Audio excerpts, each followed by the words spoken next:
Hi everyone, Mrs. Sawyer here, and what we're going to do today is we are going to finalize our contour line drawings.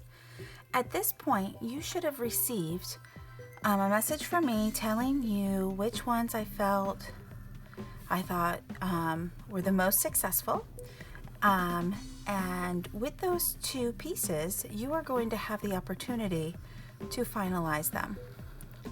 So what I'm doing for mine is I have taken a couple of different sized Sharpies that I had at home, and I am just going to create some contrast with thin lines and thick lines. I had already started doing a little bit of that prior with my original drawing, and I'm just going to continue adding on these thin lines and thick lines to achieve some contrast. Okay, remember we want to have a feeling of contrast, and we want to create movement on the paper. Okay, so it's because I have these darker lines over here, I might come over here and add some thicker lines to create some contrast. Okay, all right. Once I have done, and I'm going to go back in and do some more, but once I have that done, I'm going to come in and start adding color. I have some color pencils here. I don't have a lot of color pencils because I'm at home, but I do have some, and I chose a variety because I want to create contrast. So where I have leaves, I'm going to go in and using my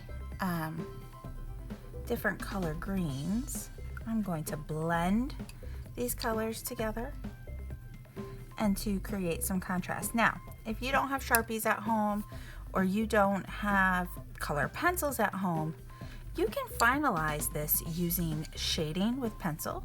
Just be sure to create contrast and movement. If you only have crayons at home, crayons are something that you can use as well.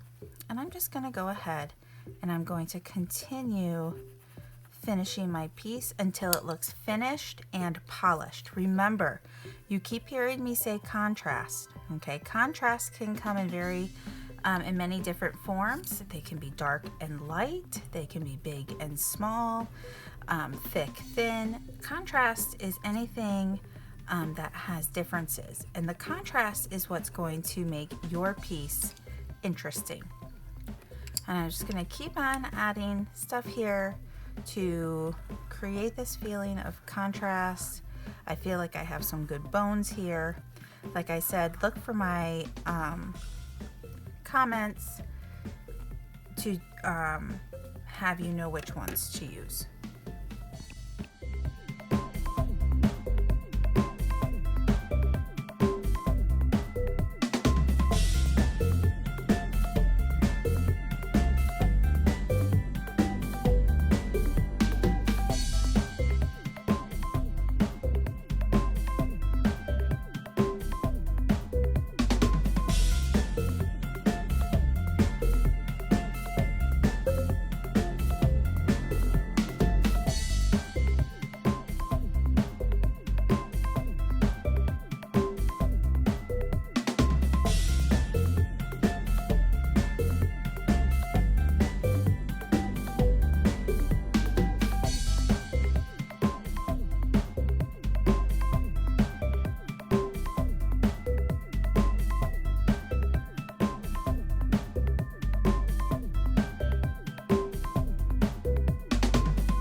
right, so you can see where I've gone in and I've started to put in, like I said, thick lines to create contrast.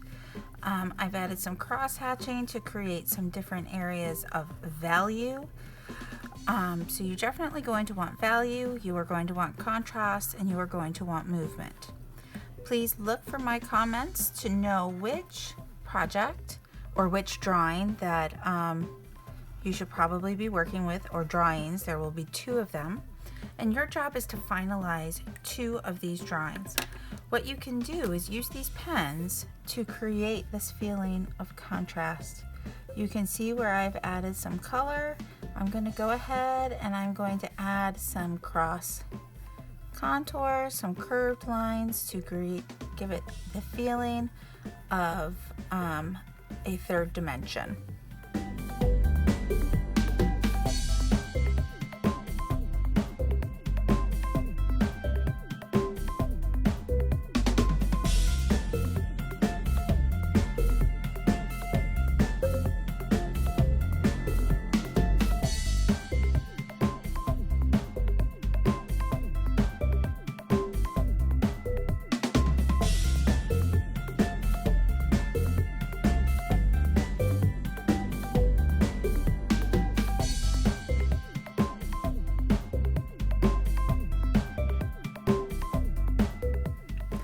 Okay, so once again, I just want to talk about movement one more time. You can see that where I use one color, I'm going to make sure that I use the same color on the other side of the page. And what this is going to do is create movement. You can see where I have added some dark lines to create contrast, and I've also blended from dark to light to create contrast as well. I wanted to show you this so that you could see my work and progress. If you choose to use hatch lines, the closer you put together your hatch lines, the darker they will seem. The further apart you put them together, the lighter they will seem. Okay? Any style you choose to finalize your piece is up to you. Just be sure that it looks finished and polished. This is my example to you, but if you don't have these materials at home, you can use any kind of material that you'd like, okay? Color or black and white. That is up to you. I'm going to kick this back into warp speed here and start to finalize this piece for you.